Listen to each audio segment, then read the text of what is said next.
Nah Pak, kebetulan saya berasal dari keluarga dengan ayah seorang PNS. Saya ingin bertanya kepada Bapak mengenai mencapai kesejahteraan tersebut, apa yang akan Bapak lakukan sebagai presiden jika nantinya terpilih, padahal utang janji Bapak pada PNS pada saat pandemi waktu itu saja belum Bapak lunasi mengenai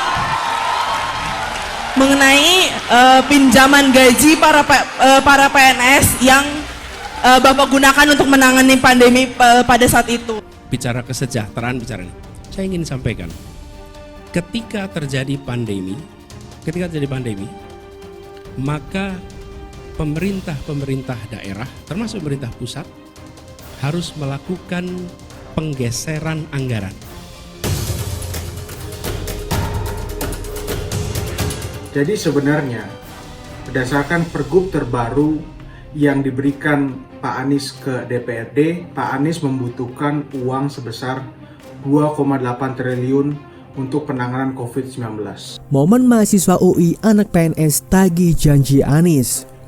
Mahasiswa FISIP Universitas Indonesia Irma Josephine menagih janji bakal calon presiden Anies Baswedan mengembalikan tunjangan kinerja daerah atau TKD aparatur sipil negara atau ASN DKI Jakarta sebesar 25% yang dipotong pada masa pandemi COVID-19.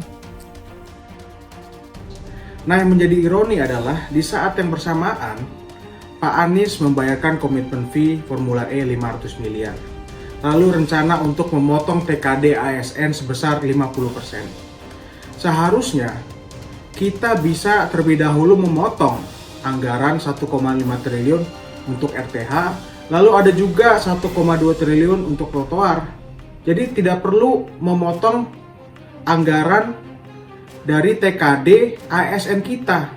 Mengapa Pak Gubernur terlebih dahulu mengorbankan ASN-nya?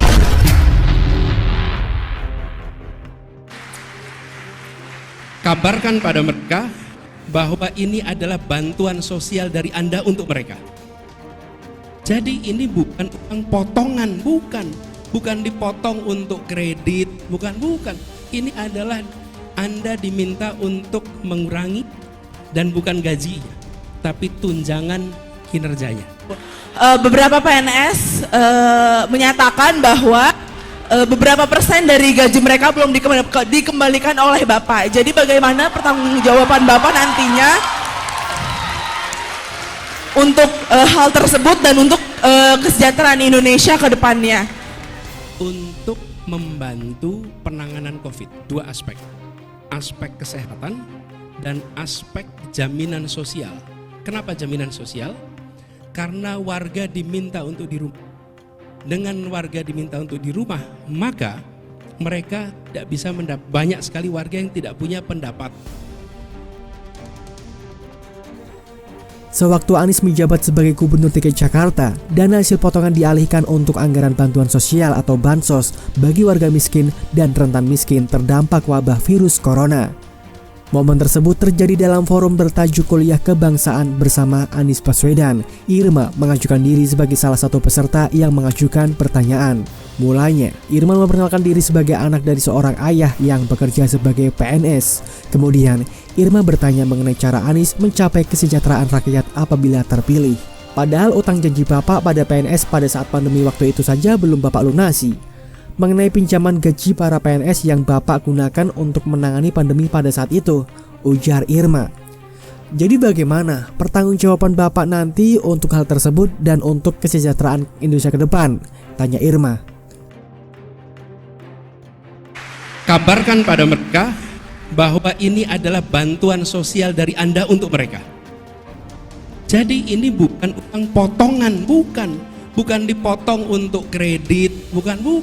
Pura-pura peduli adalah kebohongan Anies Baswedan di tengah pandemi dan penderitaan orang banyak. Rekam jejak pembohong ini harus kita ingat sebagai bahan pertimbangan saat pemilihan nanti di 2024. Rutin, mereka yang pendapatannya harian otomatis hilang pendapatannya. Yang pendapatannya bulanan, mereka masih bisa mengandalkan gaji, pekerjaannya masih dipertahankan. Ya. Nah, di Jakarta, jumlah penerima bantuan sosial di Jakarta itu jumlahnya 900.000 yang normal. Ketika terjadi pandemi, maka tukang bakso tidak jualan, kaki lima tidak jualan, tidak jualan. Jangan sampai Indonesia jatuh ke tangan pembohong. Jangan sampai Indonesia jatuh ke tangan Anies Baswedan. Semua itu berada di rumah yang asalnya 900.000 yang harus ditanggung oleh pemerintah karena berada di dalam posisi tidak punya pendapatan yang cukup, itu meningkat angkanya sampai sekitar 3,3 juta. Pertanyaan yang dilontarkan Irma menuai dukungan riuh mahasiswa yang jadi peserta kuliah kebangsaan.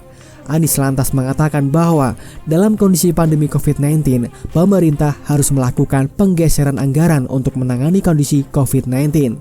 Kala itu, anggaran digunakan untuk aspek kesehatan dan jaminan sosial. Warga diminta untuk di rumah.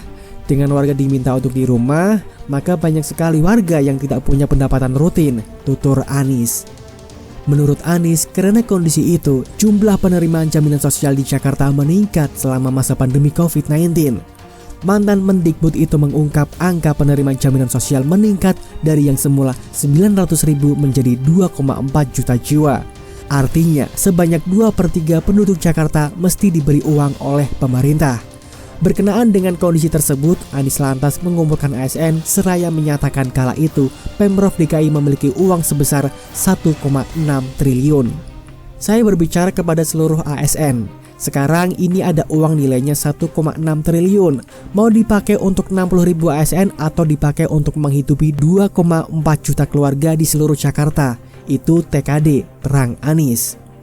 Dan beritahu anak, istri, suami bahwa uang itu bukan diberikan untuk pemerintah. Uang itu diberikan kepada tetangga Anda yang hari ini tidak punya pendapatan karena mereka terdampak pandemi, tambah dia. Lebih lanjut, Anies meminta para ASN yang hari ini belum menerima untuk menunggu. Anies mengatakan TKD yang sempat dipotong itu bakal kembali seiring dengan kembalinya APBD DKI Jakarta. Begitu APBD kembali, uang itu dikembalikan. Tapi ingat bahwa uang itu dikembalikan semata-mata karena dulu dipakai untuk menghidupi tetangga Anda yang tidak bisa makan, tidak cukup pendapatan karena terdampak COVID, imbuhnya. Di sisi lain, pejabat Gubernur DKI Jakarta Heru Budi Hartono buka suara soal kebijakan mantan Gubernur DKI Anies Baswedan yang memotong serta menunda pembayaran tunjangan kinerja daerah atau TKD ASN Pemprov DKI pada tahun 2020. Adapun TKD tersebut dipotong sebesar 25% pada saat pandemi COVID-19 merebak.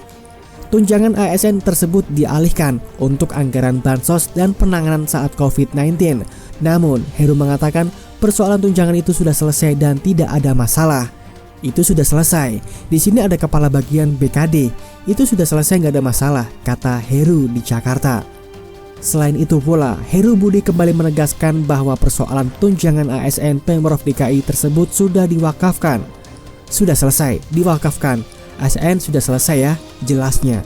Sebelumnya bakal calon Presiden Anies Baswedan menerima banyak pertanyaan saat menghadiri kuliah kebangsaan di Fakultas Ilmu Sosial dan Ilmu Politik atau FISIP Universitas Indonesia pada Selasa 29 Agustus 2023. Anies digembur banyak pertanyaan baik dari panelis atau dosen atau guru besar maupun mahasiswa yang hadir. Seperti pertanyaan dari mahasiswa Hubungan Internasional FISIP UI, Irma Josephine, yang menagih janji Anies Baswedan mengembalikan tunjangan kinerja daerah atau TKD, aparatur sipil negara atau ASN, DKI Jakarta sebesar 25% yang dipotong pada masa pandemi COVID-19. Irma sebelumnya memperkenalkan diri sebagai anak dari anggota ASN atau PNS. Irma lalu bertanya cara Anies mencapai kesejahteraan rakyat seandainya terpilih sebagai presiden. Padahal utang janji Anies kepada ASN DKI terkait pinjaman TKD belum dilunasi untuk penanganan COVID-19. Menjawab pertanyaan itu, Anies Baswedan yang menjabat Gubernur DKI Jakarta periode 2017 sampai 2022 menegaskan tunjangan kinerja daerah atau TKD ASN atau PNS DKI Jakarta yang dipotong untuk penanganan COVID-19 akan dikembalikan. Prosesnya dilakukan perlahan sampai kondisi APBD DKI Jakarta kembali normal. Hal itu dijelaskan Anies ketika menjawab pertanyaan dari salah satu mahasiswa UI mengenai pencapaian kesejahteraan jika nanti Anies menjadi presiden. Pelan-pelan dikembalikan. Jadi bagi ASN yang belum terima It's Matter of Time akan dikembalikan begitu APBD kembali normal. Uang itu dikembalikan, kata Anies. Anies bercerita, pada saat pandemi, ia mengambil kebijakan pemotongan TKD ASN DKI Jakarta sebesar 50% untuk penanganan COVID-19 yang ditujukan untuk bantuan sosial masyarakat. Ketika terjadi pandemi, pemerintah daerah dan pusat harus melakukan penggeseran anggaran untuk membantu penanganan COVID di dua aspek, yaitu kesehatan dan jaminan sosial. Kenapa? Karena warga diminta untuk di rumah dan mereka tidak bisa punya pendapatan dong. Mereka yang pendapatan harian otomatis hilang pendapatannya, jelasnya.